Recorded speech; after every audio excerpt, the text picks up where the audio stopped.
बिस्मिल्लाहिर्रहमानिर्रहीम। आप हजरात के सामने तलाक के ताल्लुक से कुछ मसाइल पेश कर रहा हूँ। साइल ने सवाल किया है कि मुफ्ती साहब, अगर कोई अपनी बीवी को ये कह दे कि मैं तुझे तलाक दे दूंगा तो क्या इससे तलाक वाक़ई हो जाएगी या नहीं? शरीयत का क्या हुक्म है? और अगर कोई फाहिशा औरत हो, उसका शोहर उसको तलाक दे दे तो क्या शोहर गुनाहगार होगा या नहीं? और अगर कोई शोहर अपनी बीवी को ये कह दे कि मुझे तेरी जरूरत नहीं, यानी कि मुझे तेरे जैसी बीवी दरकार नहीं, और उसको घर से निकाल दे, तो क्या इससे जो है तलाक वाक़ई हो जाएगी या नहीं? और अगर कोई अपनी बीवी को माँ कह दे तो क्या इससे तलाक वाक़ई होगी या नहीं? और अगर कोई शोहर अपनी बीवी को ये कह दे कि तू मुझ पे हराम है, इससे तलाक वाक़ई होगी या नहीं?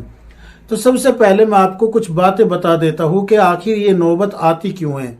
ये नौबत आती है दीन से दूरी की वजह से। इंसान जब दीन से दूर होता है तो फिर वो ऐसी बेहुदा बातें करता है कि भाई छोटी छोटी बातों पे तलाक दे दिया जाता है। आपने तलाक को क्या समझा हुआ है कि ये कोई बच्चों का खेल है। आपको पता है आपके निकाह में कितनी सारी चीजों को जमा किया गया है। पहले आपने लड़की को पसंद किया, लड़की वालों ने आपको पसंद किया, फिर उसके बाद जो है एक वक्त मुकर्रर किया गया। उस वक्त के अंदर अंदर आपको भी अपनी तरफ से वलीमे की तकरीब के लिए काफी सारा पैसा जमा करना है, कमाना है। उधर लड़की वाले लगे हुए जहेज के ताल्लुक से, भाई ये भी देंगे वो भी देंगे, इतने सारे मेहमान, रिश्तेदार, गवाह वगैरह वगैरह। फिर मौलाना को बुलाया गया, फिर उनको बतौर हदिया दिया गया निकाह पढ़ाने का, फिर छुआरे तकसीम हुए, फिर टेंट लगाए गए वगैरह। पता नहीं कितने बखेड़े खड़े करके तब जाके क्या हुआ था, कबूल है कबूल है कबूल है। अब इतने ही बखेड़े करके आप जो है अगर तलाक दे तो फिर समझ में आता है कि हाँ, तलाक देना आपने जो किया है ये सही किया है तलाक दे के। अब ये तो कोई बात नहीं हुई कि छोटी छोटी बातों पे आप जो है अपनी बीवी को तलाक दे देते हैं। सोचो अगर आपकी जगह आपकी बहन के साथ ये मसला हो जाए तो क्या करेंगे आप? क्या आप बर्दाश्त करेंगे? हरगिज नहीं बर्दाश्त कर पाएंगे। और अगर आपके अंदर बर्दाश्त का मादा है तो फिर जो है पहले आप जो है अपनी बहन का तलाक लेके देखें इस तरीके से, उसके बाद फिर जो है किसी की बेटी को तलाक देना। अब आता हूं मैं मसले की तरफ। देखिए, अगर कोई अपनी बीवी को ये कह दे कि मैं तुझे तलाक दे दूंगा तो इससे तलाक नहीं होगी। क्यों? इसलिए कि ये सिर्फ एक वार्निंग है। ये सिर्फ वार्निंग दी गई है कि मैं तुझे तलाक दे दूंगा, इससे तलाक नहीं होगी। और अगर कोई अपनी बीवी को ये कह दे कि मुझे तेरे जैसी बीवी दरकार नहीं है और उसको घर से निकाल दे, तो इससे भी तलाक वाक़ई नहीं होगी। क्यों? इसलिए कि ये तलाक के अल्फाज ही नहीं है, ना ही ये किनाया के है, ना ही एक सही तलाक के अल्फाज है। किसी भी तलाक के अल्फाज ये नहीं है कि मुझे तेरे जैसी बीवी दरकार नहीं, इससे तलाक वाक़ई नहीं होगी। और अगर कोई अपनी बीवी को ये कह दे कि तू मुझ पे हराम है, तो इससे एक तलाक बाइन पड़ जाएगी, एक तलाक बाइन पड़ जाएगी, यानी कि निकाह टूट जाएगा। अब उसको नया निकाह करना होगा उस ही से, अगर वो करना चाहे तो उससे नया निकाह करना होगा। इसके अलावा अगर कोई अपनी बीवी को ये कह दे कि तू मेरी माँ है, तो चूंकि आजकल ये उर्फ में ये अल्फाज जो है सिर्फ तलाक के लिए ही बोले जाते हैं। औरत को, यानी कि अपनी बीवी को अगर कोई ये कह रहा है कि तू मेरी माँ है, तो ये वो गुस्से की हालत में कह रहा है, प्यार में नहीं। और फिर चाहे गुस्से में कहे या प्यार में, यहाँ नियत नहीं देखी जाएगी। याद रखें, यहाँ नियत नहीं देखी जाएगी बल्कि उर्फ देखा जाएगा। उर्फ क्या है? उर्फ ये है कि इंसान अब इन अल्फाजों को बीवी को जो बोलता है वो तलाक की नियत से ही बोलता है। अब यहाँ पर आप फिर बाद में चाहे ये कहे कि मेरी ये नियत नहीं थी, मैं ऐसा नहीं कहना चाह रहा था, बल्कि मेरी तो नियत मजाक की थी या वो था, तो ये कोई भी आपकी दलील नहीं चलेगी। आपकी बीवी को तलाक बैन पड़ चुकी है। तलाक बैन का मतलब होता है कि आपका निकाह टूट चुका है, समझ गए। और अगर कोई फाहिशा औरत हो, उसके बारे में शरीयत क्या कहती है ये भी सुन लीजिए।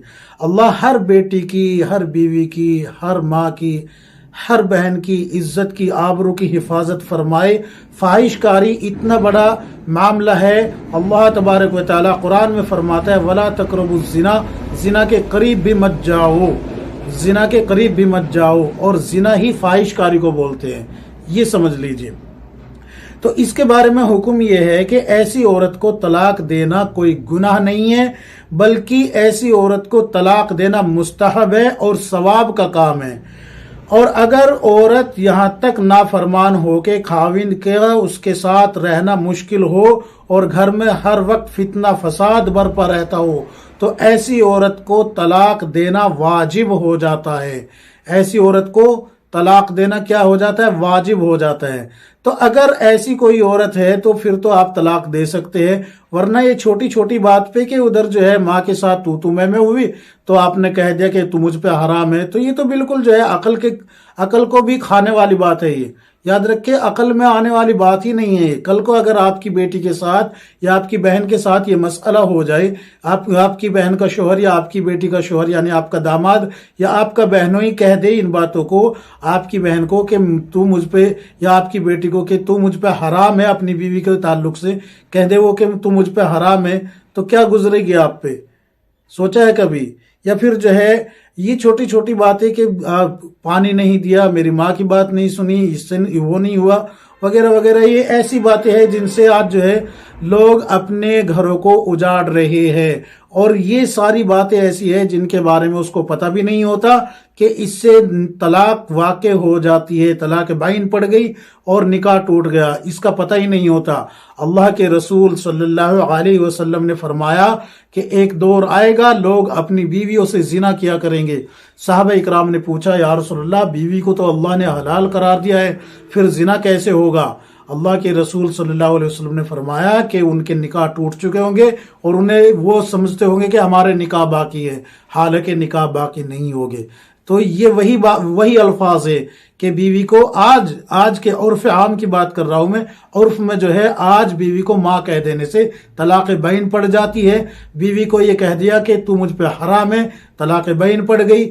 اسی طریقے سے بہت سارے معاملے ہیں، کسی نے بیوی کو یہ کہہ دیا کہ جا چلی جا، میرے گھر سے نکل جا، مجھے تیری ضرورت نہیں ہے، اپنے گھر والوں کو بلا لے، اپنے گھر والوں کو جمع کر اور چل یہاں سے نکل۔ تو یہ سب وہ الفاظ ہیں جن سے جو ہے بیوی جو ہے حرام ہو جاتی ہے، یعنی کہ طلاق بین پڑ جاتی ہے، نئے سرے سے نکاح کرنا ہوتا ہے پھر۔ تو اللہ تبارک و تعالیٰ سے دعا کیجئے۔ میں نے آپ کو جو مسائل بتائے ہیں یہ رہی کتاب خواتین کے فقہی مسائل، اسی طریقے سے مسائل نکاح اور احکام طلاق دیکھ لیجئے، یہ کتابیں ہیں۔ اور فتاوی احسان الفتاوی اٹھا کے دیکھیے آپ، جلد نمبر 5 کھول کے دیکھیں، اس میں طلاق کے تمام احکام مل جائیں گے۔